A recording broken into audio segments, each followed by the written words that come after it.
तो जो हाँ तो सबूत मांगेगा ना। अगर गीता प्रेस उसको सदियों से छाप रही है तो किसी आधार पर तो छाप रही होगी। और जिन लोगों की भावना यहाँ हाथ हो रही है वो गीता प्रेस पे मुकदमा करें ना, फिर वो वाल्मीकि पे मुकदमा करें ना, फिर कि आपने राम के बारे में ऐसा लिख दिया, या फिर राम पे मुकदमा करें ना कि आपने सीता के बारे में ऐसा कह दिया। लेकिन वो तो आप कर नहीं सकते। लेकिन विकास दिव्य कीर्ति ने वो सिर्फ इतना बोल दिया कि रामायण में ये लिखा और ऐसे ऐसे लिखा है, तो आपकी भावना यहाँ हाथ हो गई। तो ये सारा सिस्टम जो है, ये मैंने जैसे स्टार्टिंग में कहा, ये अनपढ़ और कुपढ़ लोगों का गैंग है। ना तो ये सही पढ़ रहे हैं और ना उसको जो सही पढ़ के इनको बता रहा है उसको स्वीकार कर रहे हैं। तो ये सबके सब मूर्ख हैं, पागल हैं। अगर इनकी भावनाएं आहत कर रही है तो विकास दिव्य कीर्ति नहीं कर रहा है इनकी भावनाएं आहत। इनकी भावनाएं आहत वो धर्म ग्रंथ कर रहे हैं जिनमें वो सारी चीजें लिखी हैं। अगर बहिष्कार करना है तो मेरी हाथ जोड़ के अपील है जिनकी भावनाएं आहत होने के, भाई धर्म ग्रंथों का बहिष्कार करिए आप। ये देश की नई शिक्षा नीति है। वो बुलबुल पे बैठ सकते हैं। जिस देश के अंदर चूहे की सवारी जो है वो देवताओं की होती हो और बहुत सारे जानवरों की सवारी उनके ऊपर होती हो, तो वो बुलबुल पर बैठ करके वीर सावरकर भी जा सकते हैं। तो ये क्या है ना कि जिस प्रकार से ये अपनी गलतियों में सुधार नहीं कर रहे हैं। आज जो इनके पुरखे 5000 साल 2000 साल 1000 साल 500 साल पहले लिख करके चले गए, आज उस पर बहस हो रही है। और आज जो ये लिख रहे हैं फिर उस पर बहस होगी। ये गलती के ऊपर गलती करे जा रहे हैं। अब ये सोचने वाली बात है कि वीर सावरकर कोई आदमी बुलबुल के ऊपर बैठ कर उड़ सकता है क्या? लेकिन सरकार उसको पढ़ा रही है। सरकार गुनहगार है, पढ़ने पढ़ाने वाले गुनहगार है। इस पर कानून और जो सुप्रीम कोर्ट स्वतः संज्ञान लेता वो नहीं ले रहा है, क्योंकि उनको सारा का सारा सिस्टम जो है वो दबाव में चल रहा है। और ये जितना जिनकी भावनाएं आहत हो रही हैं, ये जो भावना आहत गैंग है, ये बेचारे अनपढ़ और कुपढ़ लोग हैं। हंसी आई तो लिखा पढ़ा तो पता चला कि इतना बड़ा सूरज कैसे हनुमान के मुंह में दे दिया। उस पर चर्चा करते हैं तो उनकी भावनाएं आहत हो जाती हैं। अगर उसमें लिखा गया है कि राम अगर ये कह रहे हैं सीता के लिए कि सीता ये मत सोचना कि मैं तुम्हारे लिए युद्ध लड़ा। मैंने युद्ध इसलिए लड़ा क्योंकि मेरे पुरखों की मान सम्मान का, मेरे खानदान की मान सम्मान का सवाल था। और मैं तो तुमको सिर्फ उसलिए इतना मानता हूं, जिस प्रकार किसी घी को अगर कोई कुत्ता चाट लेता है और वो किसी काम का नहीं बचता, ठीक उसी प्रकार तुम मेरे लिए हो, क्योंकि तुमको रावण की सभा में या रावण के महल में तुम रही हो। तो जो आदमी सीता का यानी स्त्री का, और वो राम कर रहा हो, कोई और नहीं कर रहा हो, और ये बात वाल्मीकि रामायण के उत्तरकांड में लिखी हो, उसमें सम्मुखबद्ध लिखा हो, और आज जब उसको कोई पढ़ता है और पढ़ने के बाद जब उस पर बोलता है, चाहे वो विकास दिव्य कीर्ति है, चाहे और बहुत सारे हमारे जैसे लोग हैं, तो इन लोगों की भावनाएं आहत हो जाती है। भाई हमने थोड़ी लिखा है यार, तुम्हारे बाप दादों ने तो लिखा है, तुम्हारे पुरखे तो लिख करके गए। बाबा साहब डॉक्टर अम्बेडकर ने थोड़ी लिखा है, बुद्ध कवि नानक रविदास फूले ने थोड़ी लिखा है। जो लिखा है तुम्हारे पुरखों ने लिखा है, और तुम्हारे पुरखों के लिखे हुए चीज को हम पढ़ रहे हैं।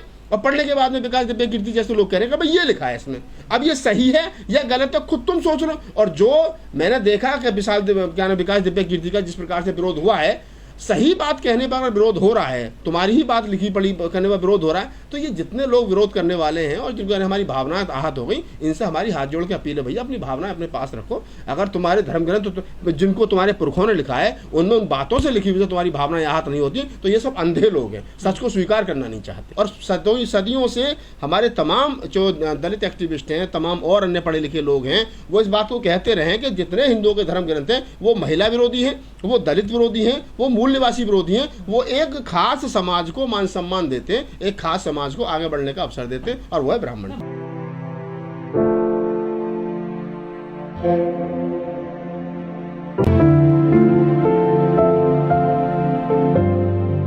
ये जितने लोग घूम रहे हैं जिनकी भावनाएं बिल्कुल हथेली पे ही रखी हैं और आहत हो जाती हैं, ये अनपढ़ और कुपढ़ लोगों की टीम है। इसको समझ लेना चाहिए। ना तो इन लोगों ने पढ़ रखा और ना ये पढ़ना चाहते हैं।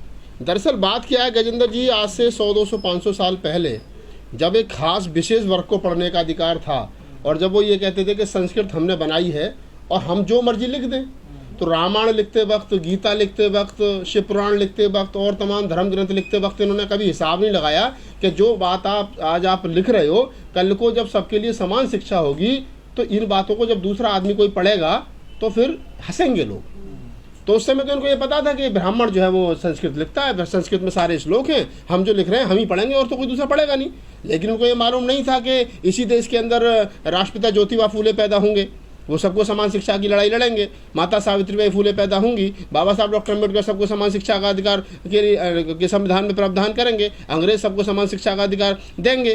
तो जब सबको समान शिक्षा का अधिकार मिला और जब इस देश के SC ST OBC और तमाम उन लोगों ने, मानवता प्रेमी लोगों ने संस्कृत को पढ़ा और संस्कृत में लिखे हुए धर्म ग्रंथ को पढ़ा और तब उसमें देखा कि लिखा क्या है, तो फिर हंसी आई। नहीं, पेरियार साहब की जो रामायण है वो ऑथेंटिक है, वो सुप्रीम कोर्ट से पास है, नहीं, रामायण भी तो कई नहीं मैं वही कह रहा हूँ ना कि जो पेरियार साहब की रामायण है, सच्ची रामायण, रामायण की चाबी, रामायण की कुंजी, जिसको पेरियार लाल सिंह यादव ने बाद में हिंदी अनुवाद किया और उस समय की चरण सिंह सरकार ने उसको बैन कर दिया। बाद में पेरियार लाल सिंह यादव उसको लेकर के सुप्रीम कोर्ट तक गए, वहाँ सरकार को हराया, फिर जीत करके आए, बाद में सरकार पर मानहानि का दावा किया।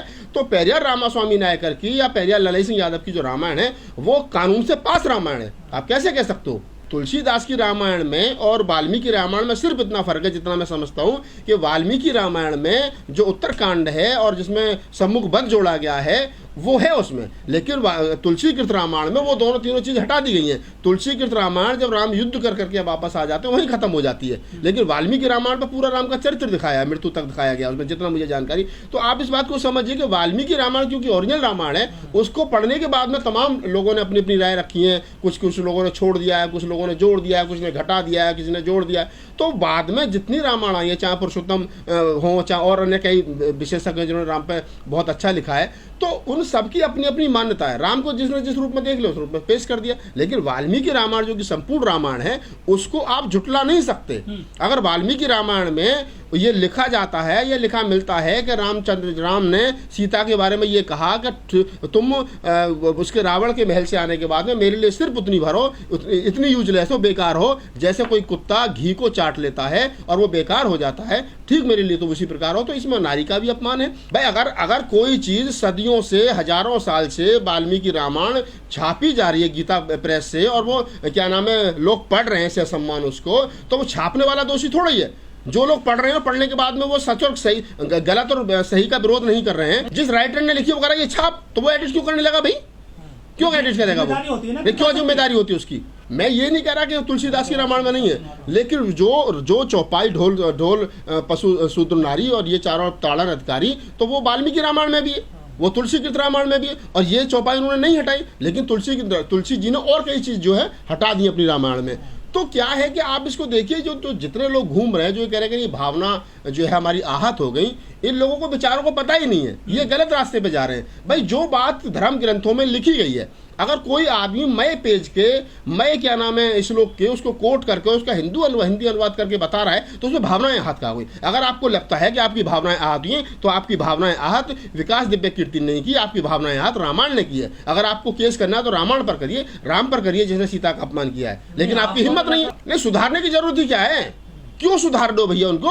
अगर नहीं, जब वो 5000 साल से नहीं सुधरे तो कौन सी आफत आ गई? सुधर भी जाएंगे तो कौन सी आफत आ जाएगी? आज जो ये लोग कह रहे हैं कि क्या नाम है, ये हमारी भावनाएं हाथों की विकास दिव्य कीर्ति की दृष्टि को जो है वो किया जाए, बैन किया जाए। भैया एक बात बताओ, एक संस्थान है जो इस देश को IAS दे रहा है और तार्किक तरीके से दे रहा है, आप उसको तो बैन कर रहे हो, लेकिन जिस धर्म ग्रंथ में ये बात लिखी है आप उसको बैन करने की बात नहीं कर। क्या किसी ने कहा कि रामायण में बात लिखी है रामायण को बैन करना चाहिए? नहीं कह सकते, इनकी हिम्मत नहीं है। बिल्कुल इसको सम्मुख का वध किया ही नहीं राम ने। नहीं तो नहीं किया तो लिखा है ना। अरे तो वो लिखा तो है ना, तुम हम ये कैसे मान लेंगे नहीं किया?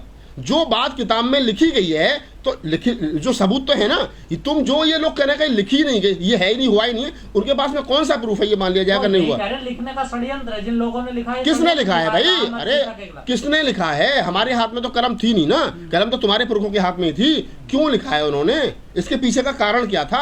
बताओ ना, सम्मुखवध क्यों हुआ? बिल्कुल वाल्मीकि रामायण मेन रामायण, आप उसको झुटला सकते हो? मैं तो पहले दिन से कहता हूँ वाल्मीकि रामायण मेन रामायण है, जिसको अगर विकास दिव्य कीर्ति ये कहते हैं कि वाल्मीकि रामायण के पेज नंबर इतने पर ये बात लिखी है, और इसको पढ़ते वक्त मुझे ऐसा लग रहा है मेरी जीभ क्यों नहीं कट गई। तो विकास दिव्य कीर्ति की कौन सी गलती है भाई?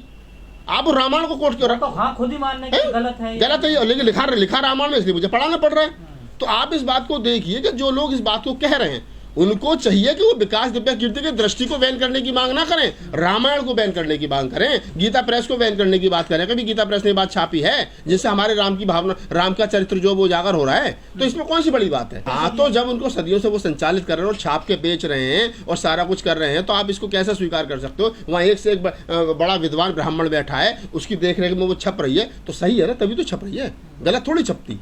तो क्या आने वाले टाइम में बहुत सारे विवाद खड़े होंगे इन चीजों को लेकर? जो अभी देखिए, बाबा साहब डॉक्टर अम्बेडकर कहते थे कि 21वीं सदी हमारी है, हमारी का मतलब पढ़े लिखे लोगों की, वैज्ञानिक दृष्टि रखने वालों की, समता मूलक समाज वालों की, ये उन लोगों की सदी है। अभी शुरुआत है 21वीं सदी की। अभी आप 20 साल गुजरे, 10 साल और रुक जाओ। अभी तो लोग जो नई, अभी आज से पहले क्या था कि दलित सवाल करता था, ओबीसी सवाल करता था, कहता नहीं तो दलित है तो ओबीसी से सवाल कर, लेकिन आज ब्राह्मण भी सवाल कर रहा है। विकास दिव्या कीर्ति तो दलित नहीं है ना, विकास दिव्या कीर्ति तो ओबीसी नहीं है ना, वो तो खुद सा सवर्ण है, सवर्ण परिवार से आते हैं, ब्राह्मण परिवार कुल से आते हैं, वो भी विरोध कर रहे हैं। तो ये क्या है कि जो मानवता प्रिय आदमी है वो कहेगा, उसका विरोध करेगा, उसे पता है गलत है। और जितने लोग कह रहे हैं कि क्या नाम है, हम तो साहब हमारी भावनाएं हाथ हो गई, तो फिर धर्म ग्रंथों के हिसाब से चलो। धर्म ग्रंथों में तो तुम्हारे हिंदू के धर्म ग्रंथों में तो नहीं लिखा कि महिला को पढ़ाना चाहिए, और आप महिला को पढ़ा रहे हो और विदेश पढ़ने के लिए भेजो, तो आप धर्म ग्रंथों का उल्लंघन कर रहे हो। आप खुद हिंदू धर्म के विरोधी हो। हाँ, सात समंदर पार नहीं जा सकता है हिंदू धर्म को मानने वाले आदमी, लेकिन आपकी बेटियां विदेशों में पढ़ रही, तो आप तो हिंदू धर्म का खुद विरोध कर रहे हो।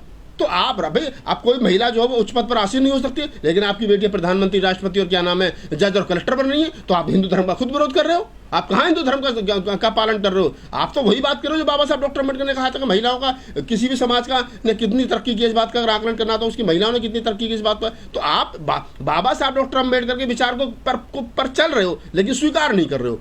अगर जिन लोगों को लगता है कि हमारा हिंदू धर्म खतरे में है, उनको सबसे पहले अपनी बेटियां घर में बिठानी चाहिए, बिल्कुल नहीं पढ़ानी चाहिए। उनको पूजा पाठ का काम करना चाहिए। इस दौर में भी हवाई जहाज में नहीं बैठना चाहिए, कोट पैंट टाई नहीं लगाने चाहिए, धोती कुर्ता पहन कर लंबी सी चोटी लगा करके रहना चाहिए, अगर वो सही मायने में हिंदू धर्म का प्रचार प्रसार करना चाहते हो और हिंदू धर्म को बचाए रखना चाहते हैं।